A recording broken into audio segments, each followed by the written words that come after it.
Hello students, I am Jayashree and welcome to my YouTube channel.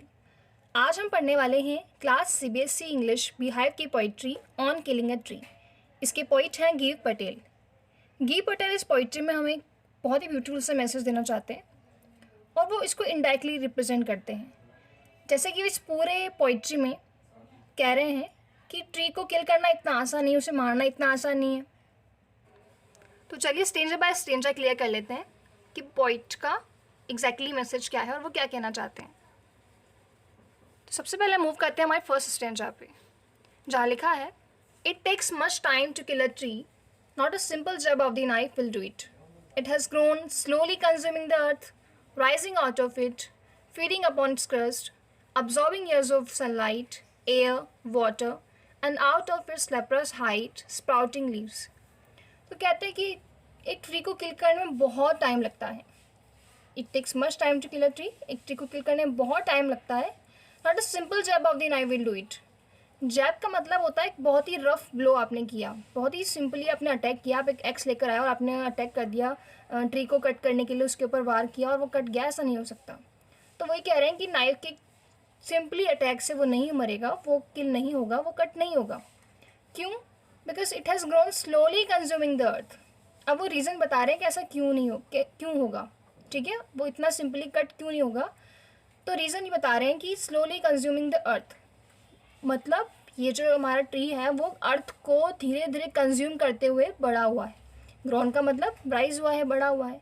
तो बहुत time लगा है इस ट्री को इस साइज़ तक, इस जितना बड़ा वो अभी है उस तक पहुँचने में उसको बहुत टाइम लगा है। जैसे कि कोई सीड अब जब आप अर्थ में डालते हैं तो उसको एयर, वाटर, सनलाइट सब कुछ चाहिए, फिर काफ़ी ईयर्स लगते हैं तब जाकर के वो इतना बड़ा होता है। पहले उसके ट्रंक आते हैं, then branches, then leaves, then flowers and fruits, और फिर वो जब बहुत बड़ा हो जाता है तो हमको शेड देना स्टार्ट करता है, राइट। तो काफ़ी टाइम ज़्यादा लग जाता है। तो ये अर्थ को कंज्यूम, धीरे धीरे कंज्यूम करते हुए ग्रो हुआ है। Rising out of it, rising out of it मतलब इट किसके लिए है? अर्थ के लिए। तो अर्थ में से वो राइज हुआ है, ऊपर उठा है, ऊपर उठा है। Feeding upon its crust, crust कहते हैं जो टॉप स्लैब। तो क्रस्ट किससे कहेंगे? क्रस्ट हो गया top layer of the soil, सबसे ऊपर की जो सॉइल की लेयर होती है उसको कहते हैं क्रस्ट। सो यहीं पे भी लिखा है कि फीडिंग अपॉन इट्स क्रस्ट, मतलब कि वो जो ट्री है वो अपने आप को फीड कर रहा है, अपने आप को जो उसको भोजन मिलता है, जो फूड मिलता है वो किससे मिलता है? अर्थ से। ठीक है, so top layer of the soil, वहाँ से उसको फूड मिलता है। तो वो अपने आप को बहुत सारे न्यूट्रिशंस, ठीक है, जो न्यूट्रिशंस उसको मिल रहे हैं वो अर्थ से ही मिल रहे हैं। Observing years of sunlight, air and water, और ईयर्स ऑफ मतलब कई सालों से वो सनलाइट, एयर एंड वाटर तीनों को ऑब्जॉर्व कर रहा है। एंड आउट ऑफ इस लेप्रस हाइट स्प्राउटिंग लीव्स, और इसके जो लेप्रस है, लेप्रस का मतलब होता है लेप्रेसी, जैसे कि लेप्रेसी एक डिजीज़ है जिसमें कि जो स्किन का कलर है बहुत ही डिसकलर्ड हो जाता है, रेड स्किन जो हो जाती है, बहुत लाइट कलर हो जाता है स्किन का। तो सेम ऐसे ही जो हमारा ट्री है उसका जो ट्रंक है उसका कलर भी बहुत ही ज़्यादा लाइट हो गया है, वो डिसकलर्ड हो गया है। तो इसलिए बोला है कि आउट ऑफ इस लेप्रस, मतलब ये इसका जो लेप्रसी कलर का जो ये ट्रंक है, हाइट स्प्राउटिंग लीव्स, यहाँ से भी धीरे धीरे क्या है वो लीव्स स्प्राउट हुई हैं। तो कुल मिला के स्टेंजा में पोइट कह रहे हैं कि उसको इतना ज़्यादा वक्त लगा है, उसने अर्थ को कंज्यूम किया है, अर्थ में से वो राइज हुआ है धीरे धीरे, क्रस्ट को उसने अपने मतलब अर्थ में से उसने न्यूट्रिशंस लिए हैं, इतने सारे वक्त तक उसने सनलाइट, एयर, वाटर को ऑब्जॉर्व किया है और लीव्स स्प्राउट हुई हैं। तो कुल मिला के बहुत ज़्यादा वक्त लगा है उसको इतना बड़ा होने में, तो इतना आसान नहीं है आपकी आप उसको बस एक jab, simple jab of the knife से वो कट जाए। ठीक है, अब नेक्स्ट स्टेंजा में पोइट कहते हैं so hack and chop but this alone won't do it, not so much pain will do it, the bleeding bark will heal and from close to the ground will rise curled green twigs, miniature boughs which if unchecked will expand again to form a size।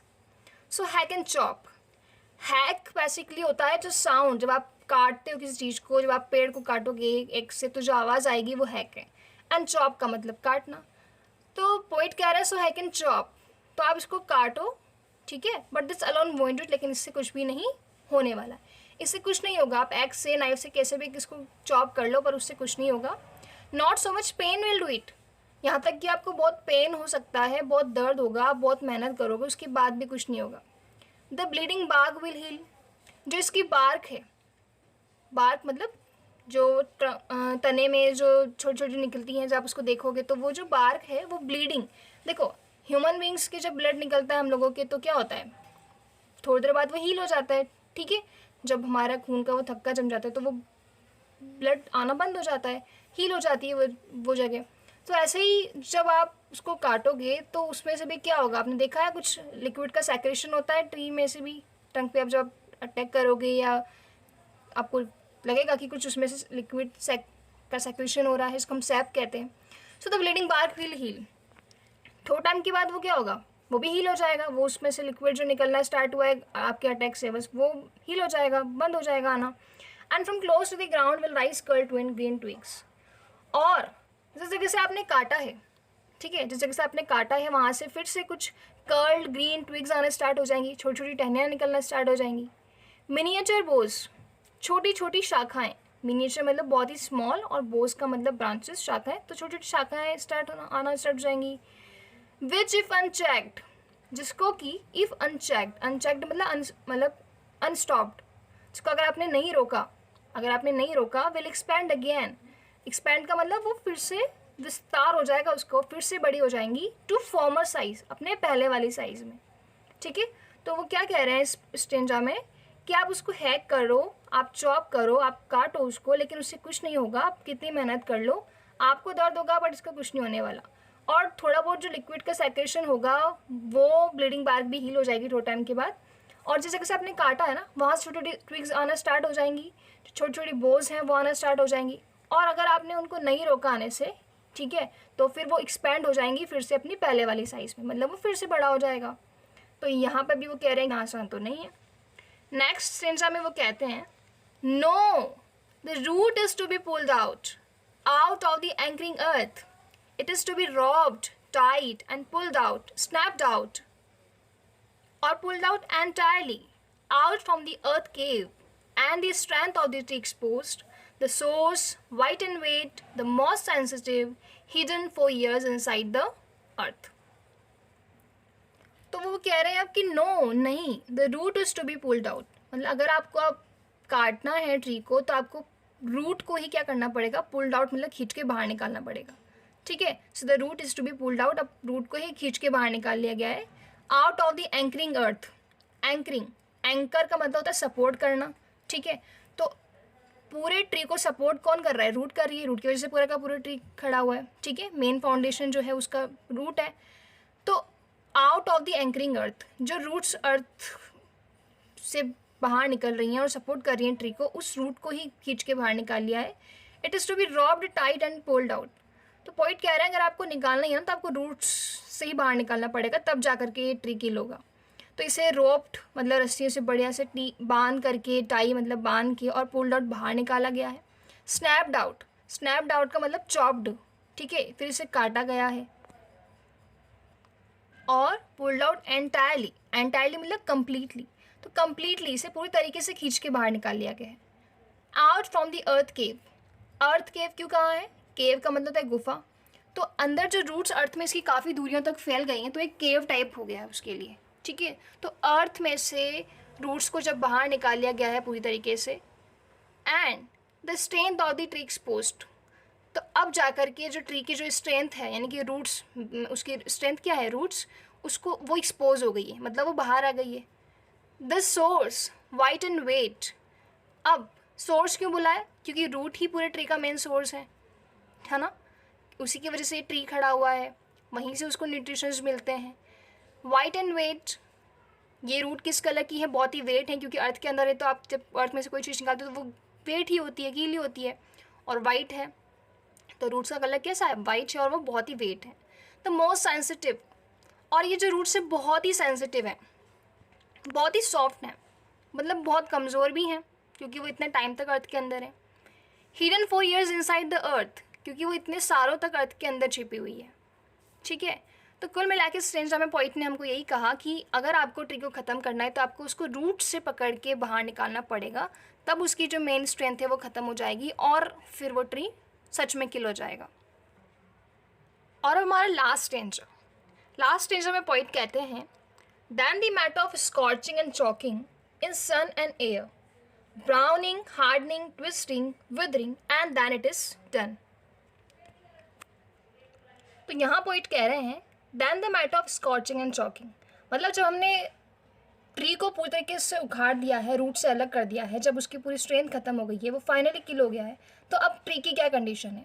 तो पूरी तरीके से जड़ों से उखाड़ देने के बाद में अब ये जो ट्री है वो स्कॉचिंग एंड चॉकिंग, मतलब स्कॉचिंग एंड चॉकिंग का मतलब क्या है? इसको अपरूटेड करने के बाद वो सन में स्कॉच कर रहा है, झुलस रहा है, ठीक है। उसके ऊपर जब धूप पड़ रही है तो पूरी तरीके से स्कॉचिंग उसका हो रहा है, ड्राई हो रहा है वो, ठीक है, सूख रहा है।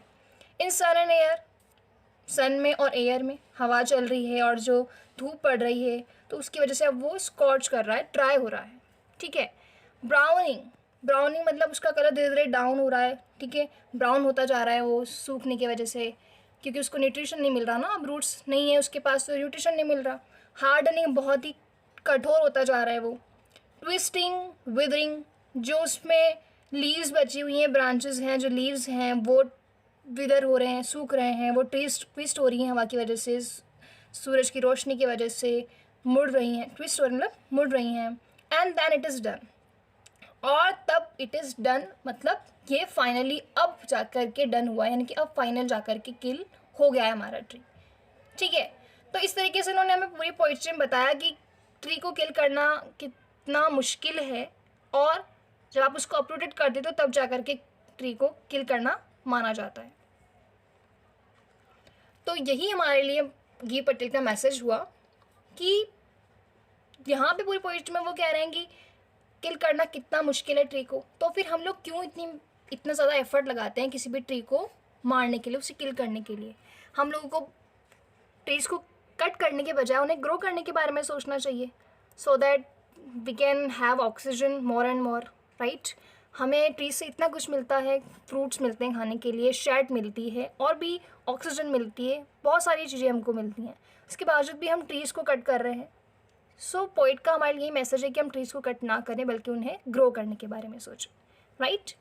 तो आई होप आपको ये एक्सप्लेनेशन क्लियर हो गया होगा। फिर भी आपके जो डाउट्स हों वो आप हमें कमेंट सेक्शन में लिख कर भेज सकते हैं, we will try to clear that out. Okay, thank you so much for listening, thank you.